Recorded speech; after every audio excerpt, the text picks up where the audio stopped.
Call আছে জল নেই, এবার পানীয় জলের দাবিতে পঞ্চায়েতের সামনে পথ অবরোধ করে বিক্ষোভ দেখালো সাধারণ মানুষ নদিয়ায়।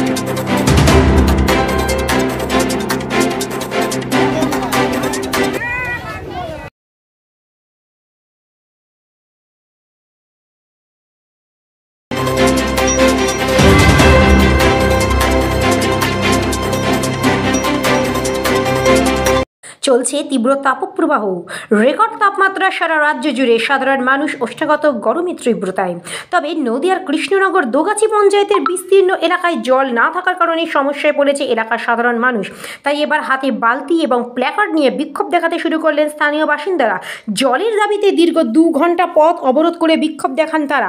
তাদের দাবি, দীর্ঘ 3 বছর ধরে এলাকায় পাইপলাইন বসলেও জল এখনও পর্যন্ত এসে পৌঁছতো না সাধারণ মানুষের ঘরে। এই গরমে সাধারণ মানুষ অতিষ্ঠ, কিন্তু পঞ্চায়েত এখনো পর্যন্ত কোনো রকম ব্যবস্থা নেয়নি বাড়ি বাড়ি জল পৌঁছানোর ক্ষেত্রে। তাই বাড়ি বাড়ি জল পৌঁছানোর দাবিতে তাদের এই পথ অবরোধ এবং বিক্ষোভ। যদিও পরবর্তীতে পঞ্চায়েতের আশ্বস্ততায় বিক্ষোভ তুলে নেয় এলাকাবাসীরা। অন্যদিকে এই ঘটনাকে কেন্দ্র করে সাময়িক চাঞ্চল্য ছড়ায় গোটা এলাকায়। অবরুদ্ধ হয়ে পড়ে রাস্তার দুপাশে দাঁড়িয়ে থাকা বেশ কিছু গাড়ি।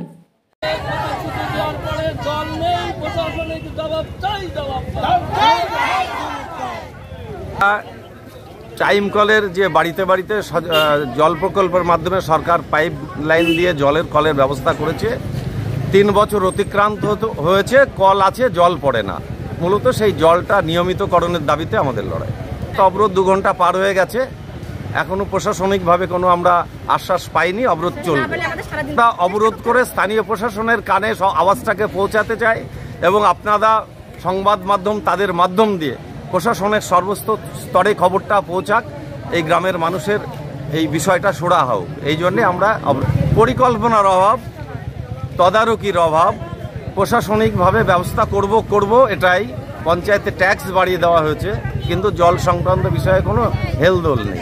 মানে উন্নয়নমূলক কাজে কারোর মাথা ঘামানোর ক্ষেত্রে কোনো আধিকারিকদের সেটা মনে পড়ছে না বলেই আমাদের মনে হয়।